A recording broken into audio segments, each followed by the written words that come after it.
हे राम, हे रमा रमण, हे जन्म मरण के संताप को नाश करने वाले, आपकी जय हो।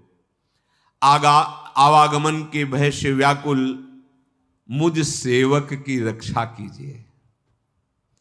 हे अवधपति, हे समस्त देवताओं के स्वामी, हे रमापति, हे विभो, मैं आपकी शरण में हूं और यही मांगता हूं कि प्रभु आप सदैव हमारी रक्षा करें।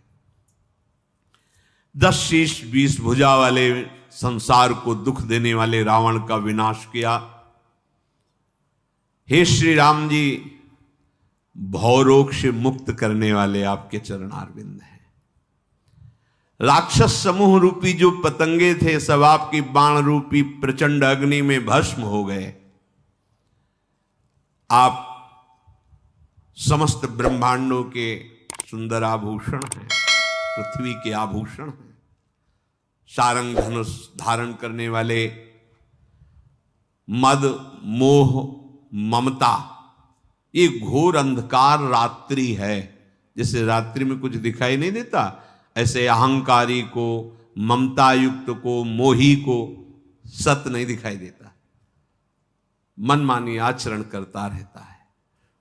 महान मद मोह और ममता रूपी अंधकार को, रात्रि को नष्ट करने वाले तेजो स्वरूप भगवान भास्कर आप हो। एक कामदेव रूपी भील ने सबके हृदय में अपना अधिकार जमा रखा है।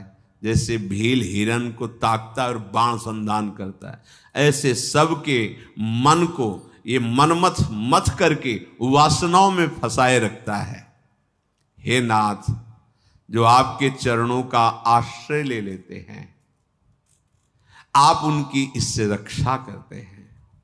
पामर अनाथ जीवों को आप समर्थ बना देते हैं।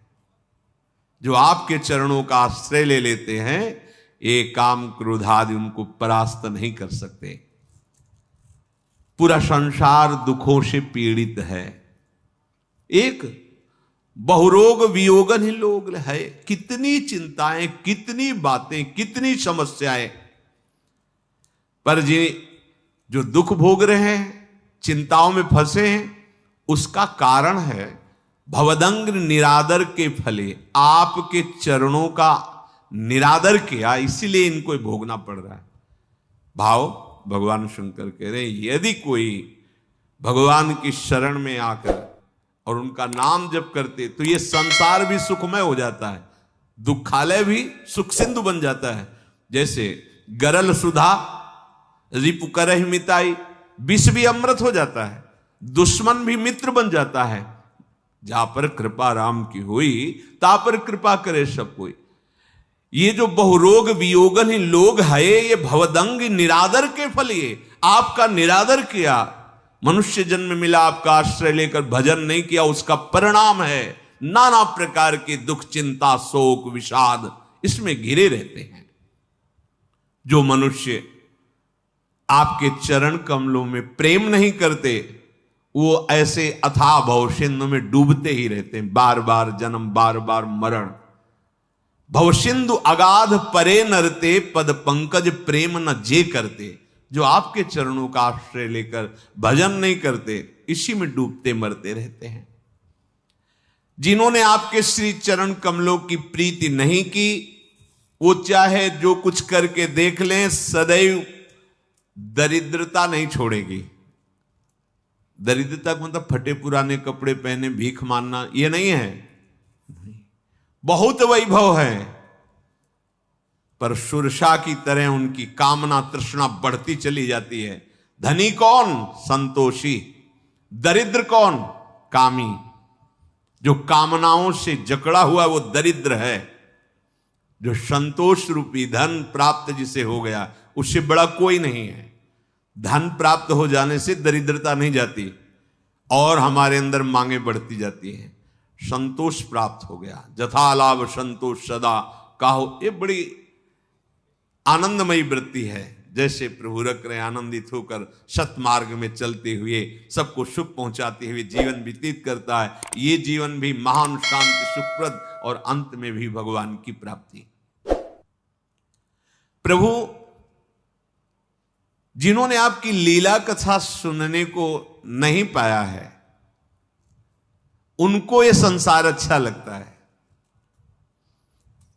ये बड़े आश्चर्य की बात है। कल एक भगत अमेरिका में अपने परिवार सहित रहते हैं, तो काफी कई वर्ष से हितधाम से वो सत्संग सुन रहे हैं, जुड़े हुए।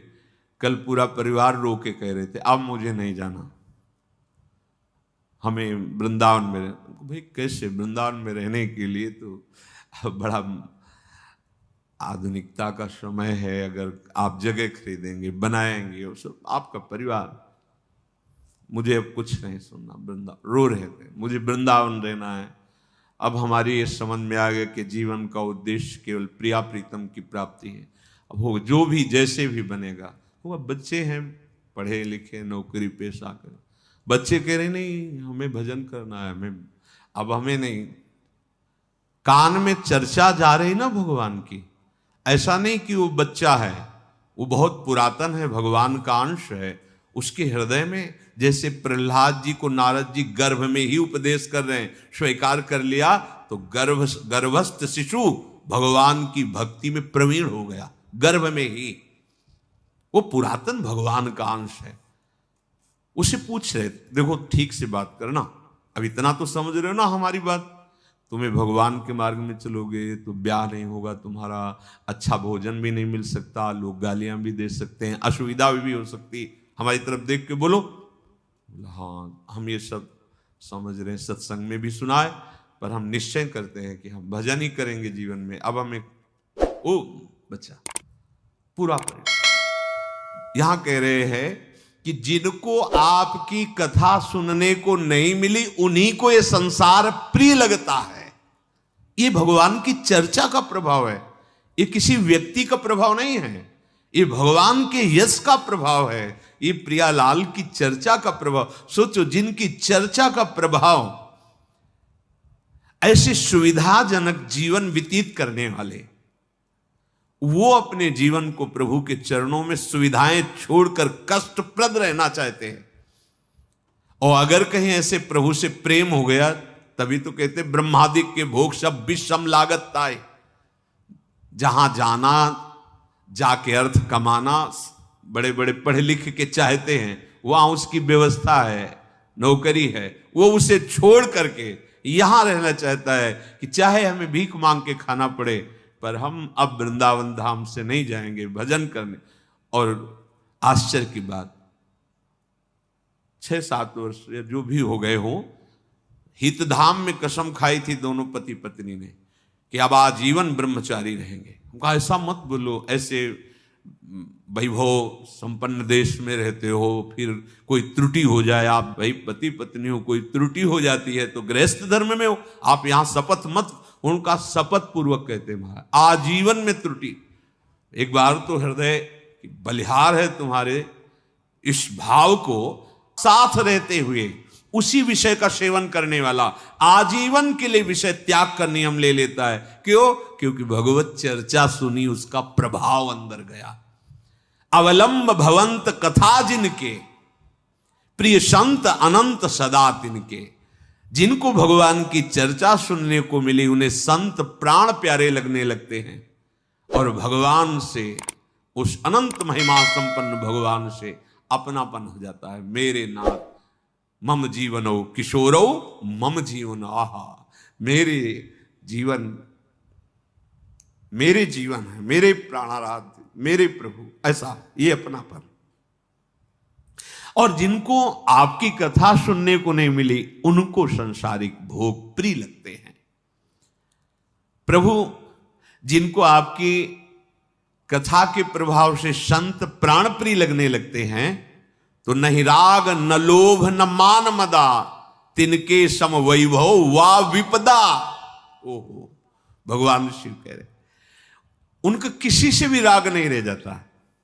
परिवार, रिश्ते नाते सब होते, किसी से राग नहीं, ना कोई लोभ, ना कोई मान और ना ही कोई अहंकार। उनके लिए संपत्ति और विपत्ति एक हो जाती है। अनुकूलता प्रतिकूलता का कोई प्रश्न ही नहीं उठता। जो भगवान की चर्चा सुनकर संत संग में प्रेम करते हैं, उनकी ऐसी स्थिति हो जाती है। इसी के कारण यही ते तव सेवक होत मुदा, इसीलिए आपके सेवक सदैव मस्त रहते हैं, आनंद में डूबे रहते हैं।